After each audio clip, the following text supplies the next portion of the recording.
Si Pinggan. Si Pinggan ang nagsabi nito. Oo, yung kasama ni Villegas, si Socrates. Hindi, si Plato. Si Plato nga. Si Plato. Plato, Socrates, di ba?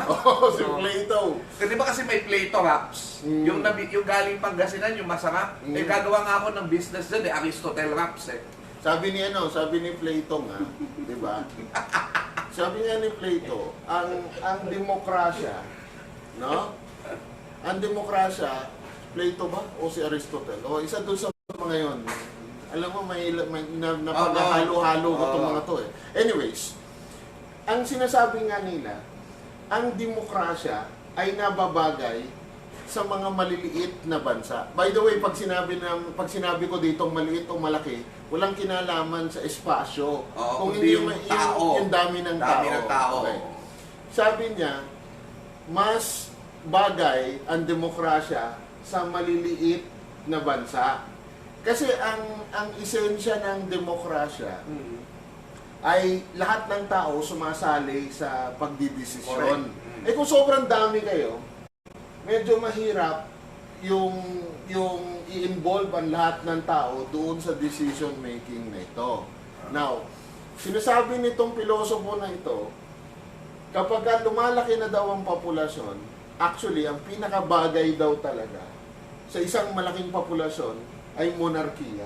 Ibig sabihin, habang lumalaki daw ang populasyon, kailangan iisa lang ang pinuno. Kasi, tingnan nyo, pag sobrang dami ng tao, sobrang dami din ng problema. Kasi alam nyo, ang problema ay parating may kinalaman sa dami ng tao. Pag punta ka sa probinsya, yung mga maliliit na bayan doon, konti ang tao, papansinin nyo, wala masyadong krimen, wala masyadong gutom, alam mo yun, kasi ang problema ay dala ng dami ng tao. No, okay. So, kung marami kang tao, marami kang problema, pagkatapos, yung decision making ay sobrang bagal. Kasi sa demokrasya, yun ang problema ng demokrasya. Yung decision making ay sobrang bagal. Kasi theoretically, kailangan mong konsultahin yung mga miyembro ng polity, di ba, no?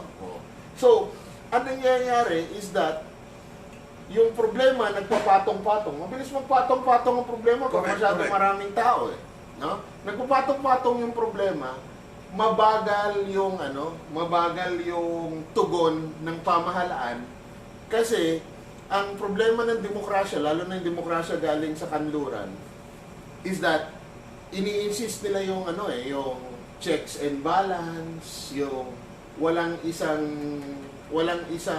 dapat sobrang makapangyarihan. So kailangan bago ka makakilos, kailangan mag-aprobahan ito ng iba pang bahagi ng pamahalaan. Kaya mamansin yung demokrasya, medyo medyo mabagal kumilos. So ang sinasabi, ang pinaka-effective daw pagdating sa mga malalaking bayan ay ang pagkakaroon ng isang hari, yung monarchy nga. Kasi sa ilalim ng monarchy, ikaw lang mag-isa nagdidesisyon eh.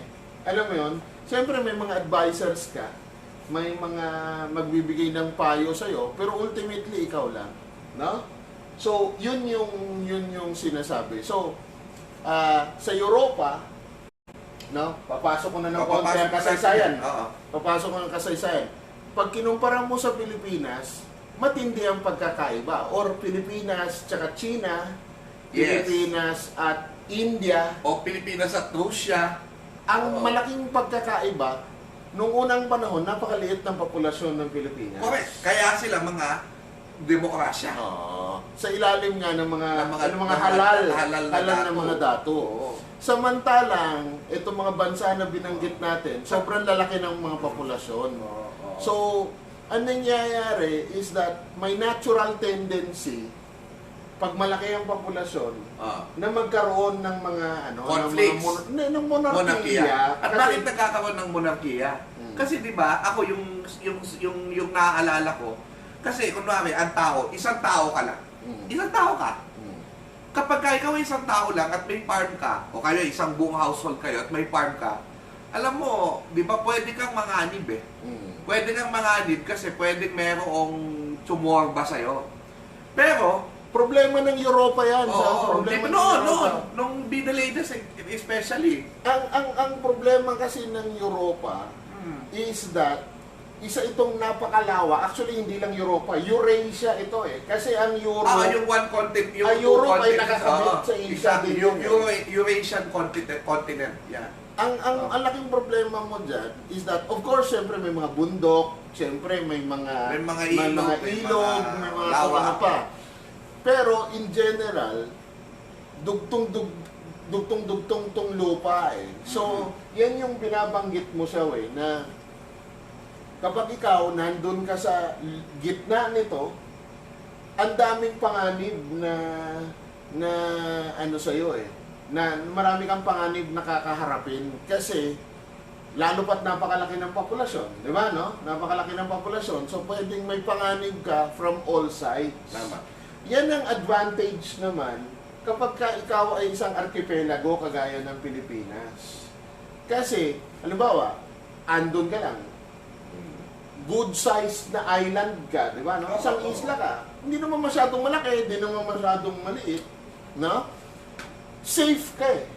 Safe ka kasi wala kang masyadong kapitbahay dahil nga nagsiserve as a natural barrier yung karagatan. Oo. Di ba?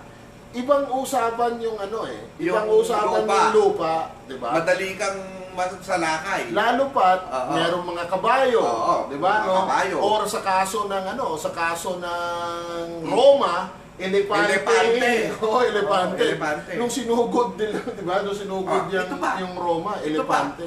Ito pa. So, Si Hannibal. at pag lumalaki yung populasyon, dumadami yung conflicts, dumadami yung nag-aaway. Kaya ang nangyayari, di ba pag nagsalpukan yung away na yan, kung sino yung nag-emerge sa mas malakas yung grupo, yun ang nagiging hari. At kaya sila nagiging malakas ay dahil meron silang unity. Unity. At ang unity na Oo. yan, ang magiging manifestasyon niyan, katulad nga ng sinabi ng pilosopong, hindi ko na sure kung si Aristotle o si Plato, no? Ang sinasabi is that unity sa ilalim ng iisang pinuno. Philosopher, Isa lang. yung mabuting pinuno, yung philosopher king. Plato Iisa yan. lang.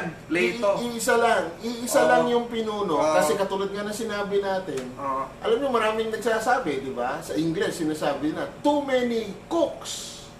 Di ba? Pag masyadong marami ang tagapagluto, nasisira yung niluluto. Ibig sabihin, Kaya yata nagkandaletse-letse yung bayan natin. kailangan kasi iisa lang ang decision maker. Actually, ang problema ng bansa natin, nabanggit na natin to in the past, hindi pa talaga buo yung transition natin mula doon sa mga maliliit na mga political units towards nationhood. No? That's the reason why maraming mga Pilipino pag nag-isip local pa rin, di ba, no? Bayan nila, probinsya, region. Inuunti-unti na natin. We're getting there. Correct. We're getting there. Nagiging national na tayo, pero yun yung problema, di ba, no? Hindi kagaya ng mga Europeo, no? Hindi kaya ng mga Europeo dahil nga din dito sa panganib, no? Na araw-araw nila nararamdaman, nagiging natural yung naging natural yung tendency nila na magkaroon ng isang hari. Na? Kasi yung hari na yon, yun ang mamumuno sa kanila laban sa kanilang mga kaaway. Di ba? At yan nga, numero uno, is, to a certain extent, makikita pa rin natin ang pagpapatuloy ng tradisyon. Kasi nung kinasal to si Hari, ang suot-suot niyang Yung military uniform. military uniform. Yes. Which is a reminder of the original function of kings. Ang Yes. original function talaga ng mga kings sa loob ng kasaysayan, si Haring David. Pumunta ka sa Biblia, si Haring David, sila Haring Solomon, Oo. no? Ang Yun ba yung may alagang biton? Wag nang ganon, wag ganon, wag ganon, wag ganon, wag ganon, wag ganon. Sige. Ang papel ng mga hari sa kasaysayan ever since, no? Ang pinakaunang papel talaga ng hari sa kasaysayan ay maging pinunong militar.